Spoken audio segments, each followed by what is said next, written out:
We live in a world where it's easier than ever to point the finger at someone else. When something goes wrong at work, we blame the team. When a relationship breaks down, we blame our partner.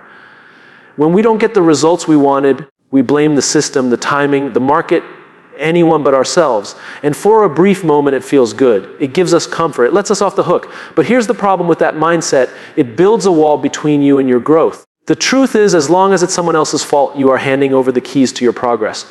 You're saying, I have no control over this.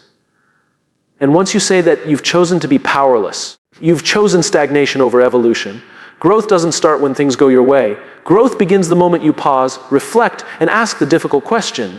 What part did I play in this? Responsibility is not about fault. It's about ownership. It's not about guilt. It's about awareness. Responsibility is the foundation for all change, all improvement, and all leadership. When we choose to take responsibility, not just for the good, but for the bad, for the awkward, for the uncomfortable, we shift from being a victim of our circumstances to the author of our story. Think about a tree, a strong, tall tree with deep roots. It doesn't grow by blaming the soil. It doesn't grow by wishing for perfect sunlight or better rain. It adapts, it reaches, it digs deeper. That's what responsibility looks like. It's your roots growing deeper every time you say, this one's on me. And just like the tree, the deeper your roots, the taller you can grow. Now, I want to be clear, taking responsibility isn't always fair. Sometimes you are right. Sometimes others did let you down, but being right doesn't grow you. Being responsible does. Being right might give you a temporary sense of justice, but it won't give you closer to who you're trying to become. In fact, clinging to being right can be the very thing keeping you from getting better. I've sat in rooms with high-performing leaders, entrepreneurs, athletes, and I can tell you, the ones who grow the fastest, the ones who evolve into people others follow, are the ones who are quickest to say, I could have done that better, even when the mistake wasn't entirely theirs. Even when it wasn't even mostly theirs. Because they understand something most people miss. Responsibility isn't weakness, it's strength, it's self-awareness, it's leadership. A few years ago, I worked with a team that was underperforming. Morale was low. Blame was high. Every department had a finger pointed at someone else. Marketing blamed sales, sales blamed product blamed leadership, and leadership blamed the economy. Nobody was improving. It was a carousel of excuses that went nowhere. But then something shifted. A team leader, just one person, decided to step up and own their part. They said in a meeting, I think I've been too passive. I haven't communicated clearly enough. That's on me. It wasn't dramatic, it wasn't a big show, but it was real, and you could feel the air shift.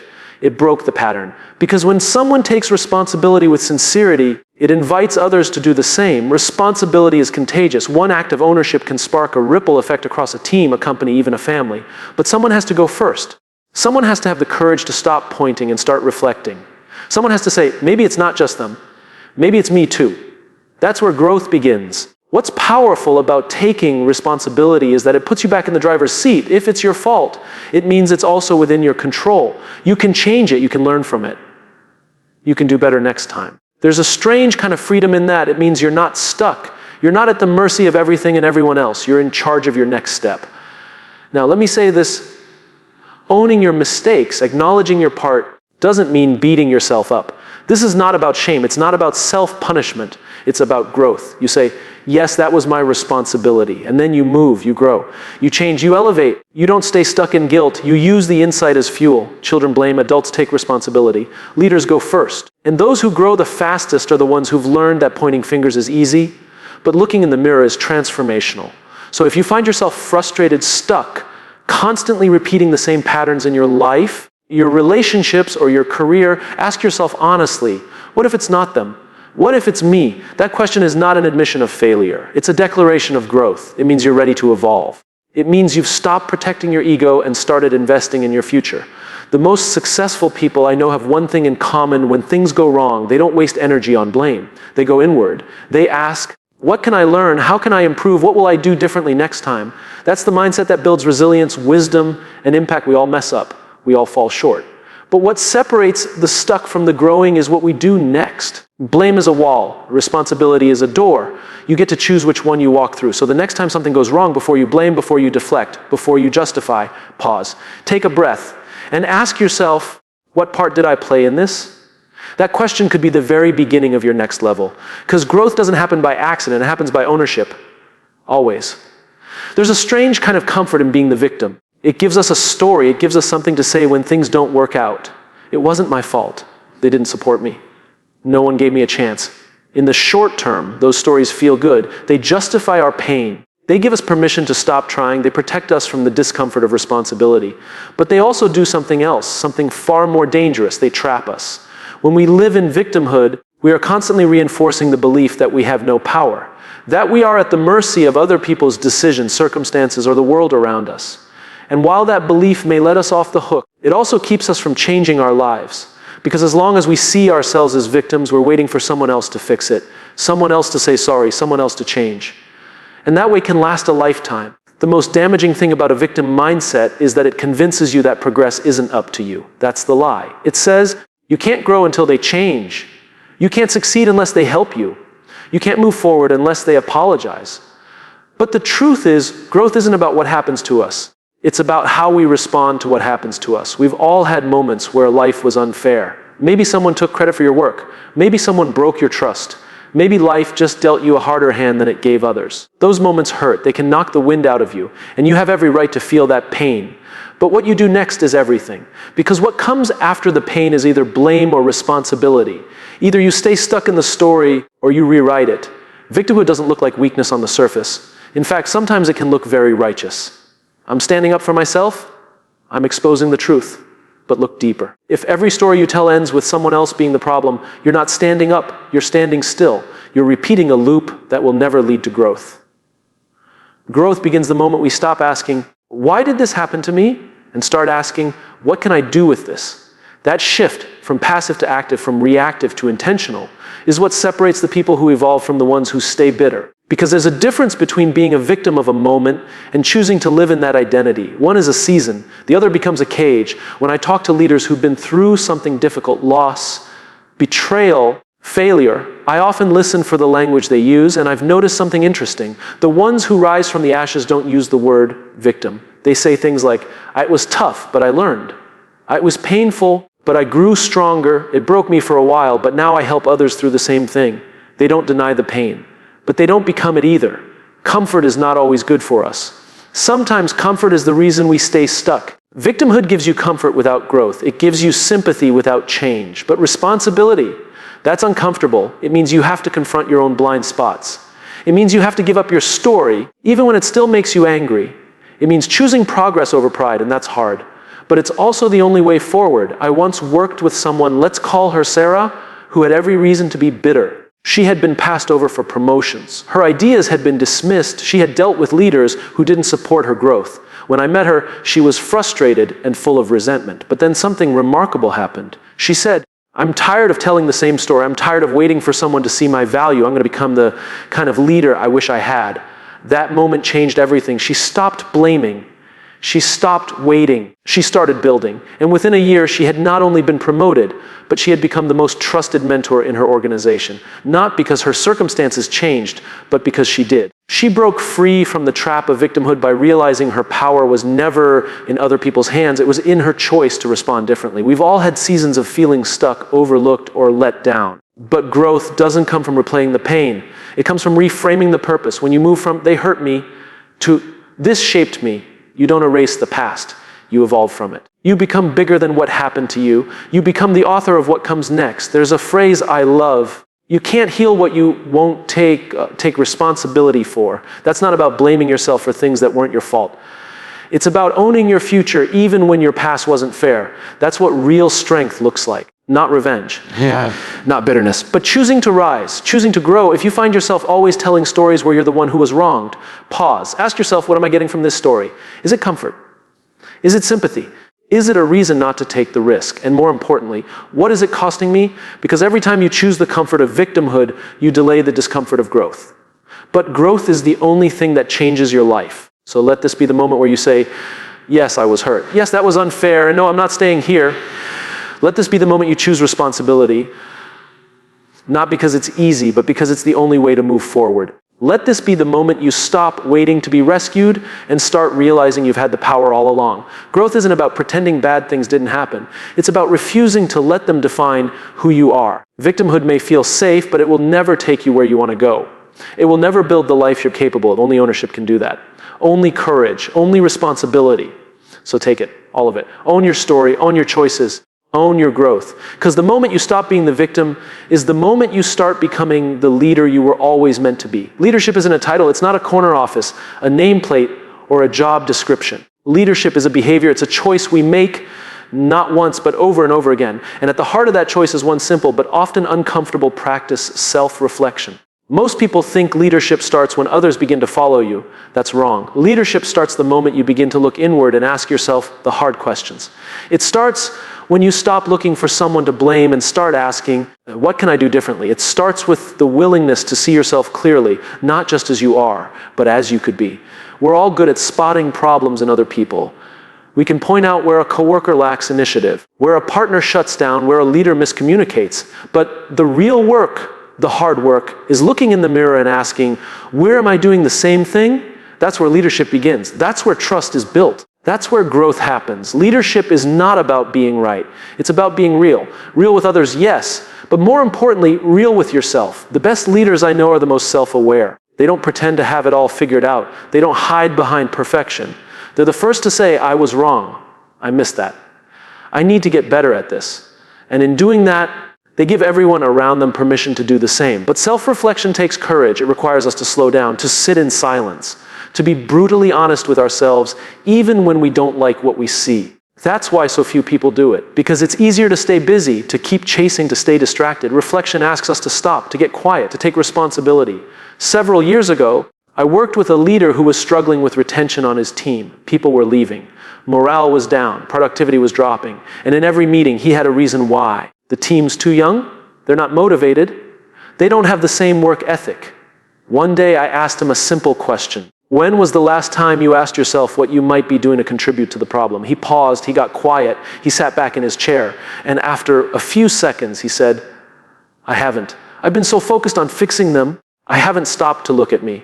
That moment changed everything, not because he suddenly had all the answers, but because he finally asked the right question. Self-reflection isn't about blame, it's about awareness. It's the doorway to real leadership.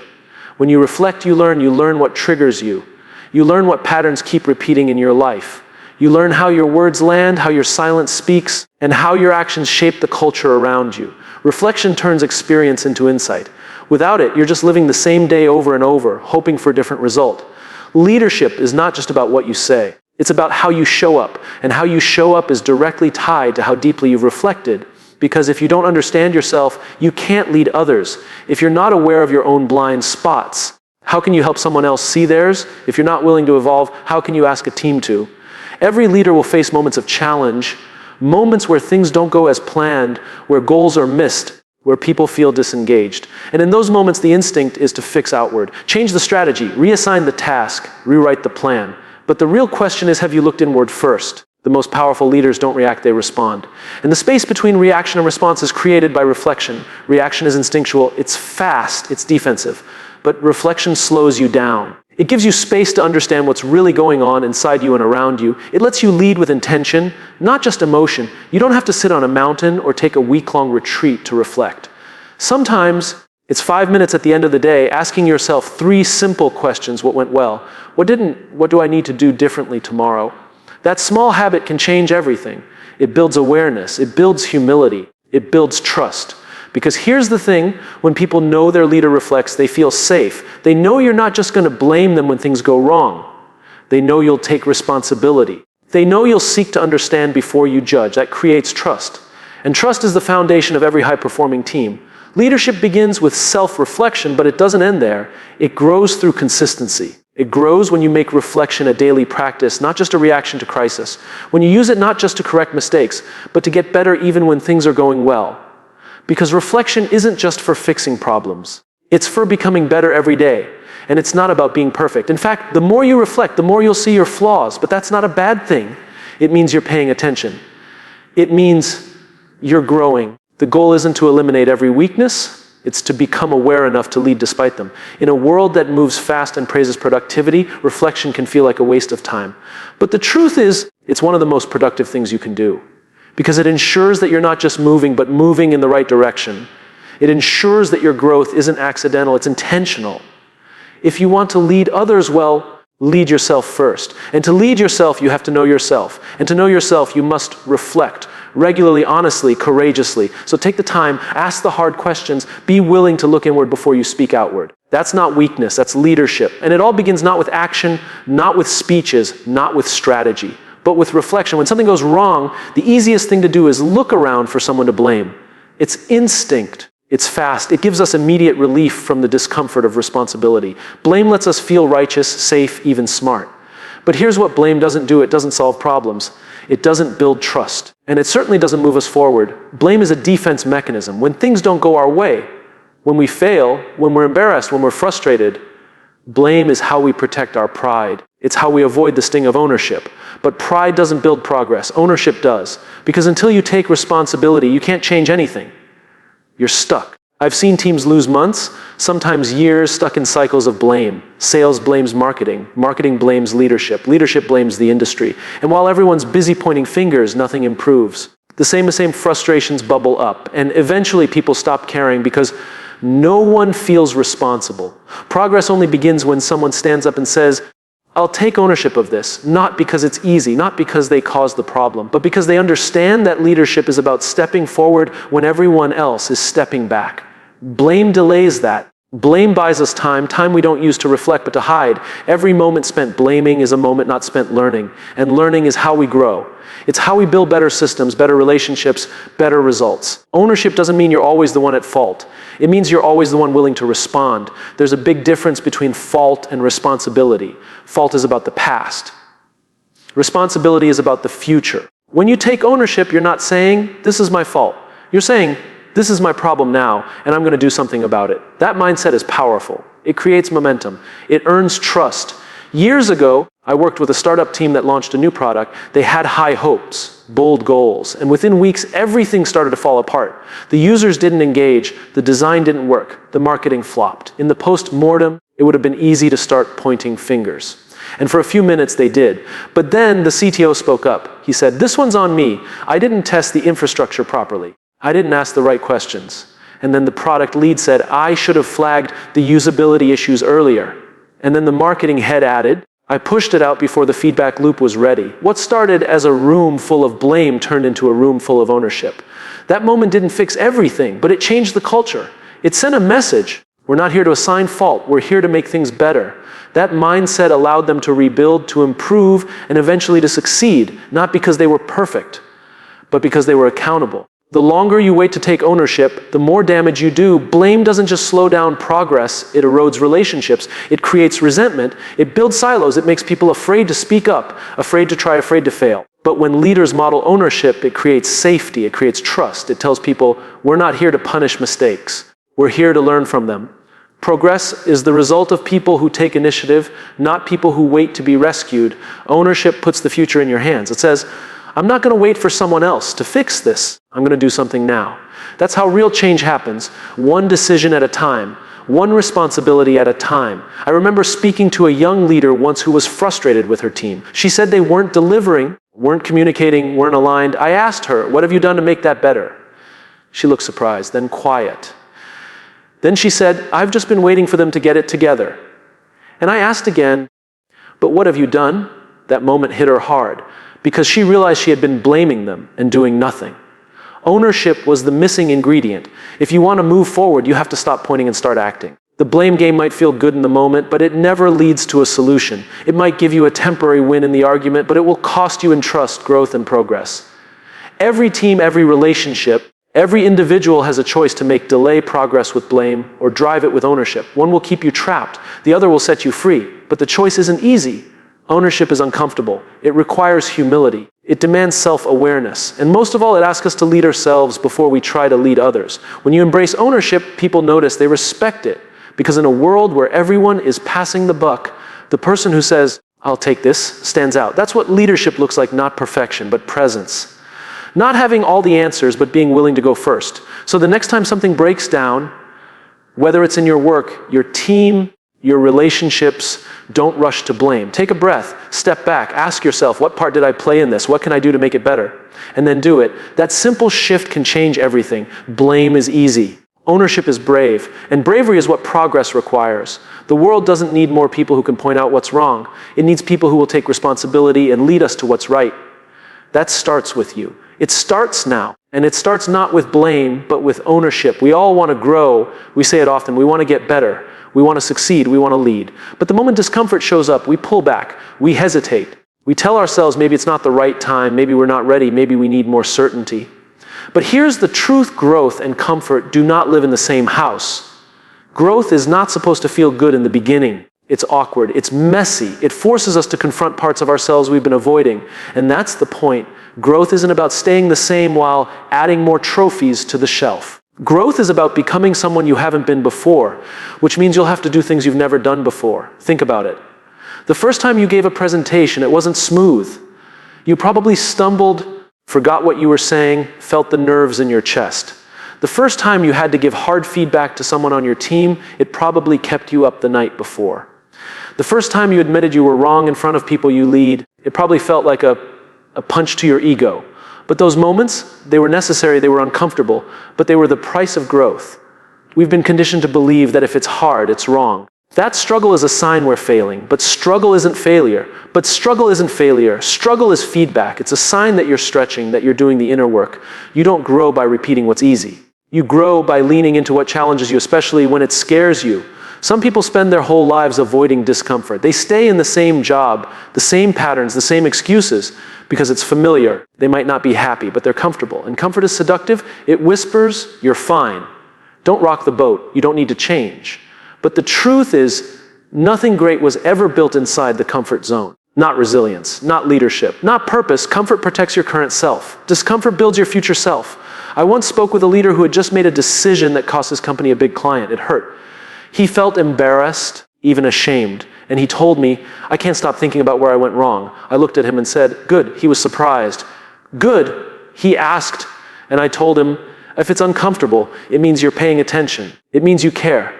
It means you're not letting your ego block the lesson. That discomfort became his turning point.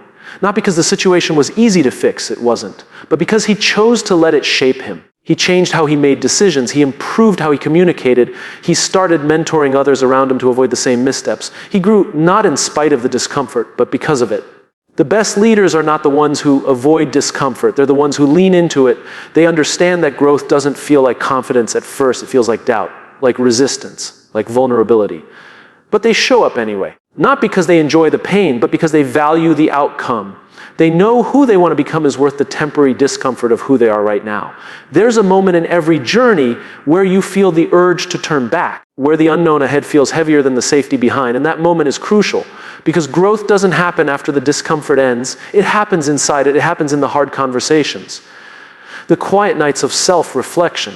The moments when your old identity is shedding and the new one hasn't fully formed yet. That space, that in-between is sacred. The people we admire, those who lead with humility, who inspire trust, who create impact, they weren't born with those qualities. They earned them through discomfort, through trial, through facing the mirror and deciding over and over again, I won't run from this. I will grow through it. If you only pursue the things that come easy, you will never become who you're capable of being. You'll stay safe, but you'll stay small. Growth demands that we choose challenge on purpose. That we say yes to the things that scare us a little. That we commit to being uncomfortable, not just once, but continually. Because real growth is not a moment, it's a lifestyle. And let's be honest, it doesn't feel great in real time. When you're stretching, you feel exposed. When you're learning something new, you feel inadequate. When you're letting go of an old version of yourself, you feel disoriented. That's normal. That's human. But those very feelings are proof that you're on the edge of transformation. We must reframe our relationship with discomfort. Instead of seeing it as something to escape, we must see it as the invitation it really is. Discomfort is the signal that growth is possible, that something important is happening, that you're evolving. Ask yourself, when was the last time you felt uncomfortable on purpose? When was the last time you chose to do the thing that challenged you instead of the thing that reassured you? That question matters. Because if you can't remember, then you're probably not growing as much as you think you are. Progress doesn't come from getting it perfect. It comes from showing up. While it's messy, it comes from falling down, learning, and getting back up with more clarity. That's the process. And it's never clean. But it's always worth it. So the next time you feel discomfort rising, pause. Instead of running from it, lean in. Instead of silencing it, listen. It might be telling you exactly where you need to go next. Not because it's easy, but because it matters. Growth was never supposed to be comfortable. It was meant to stretch you, challenge you, mold you. And if you can embrace that truth, there is no limit to how far you can go, not just as a professional, not just as a leader, but as a human being. Discomfort is not the enemy of growth. It's the partner of it. And once you accept that you no longer wait for the perfect conditions, you no longer avoid the hard things, you welcome them. Because you know that each uncomfortable step forward is one step closer to the person you were meant to become.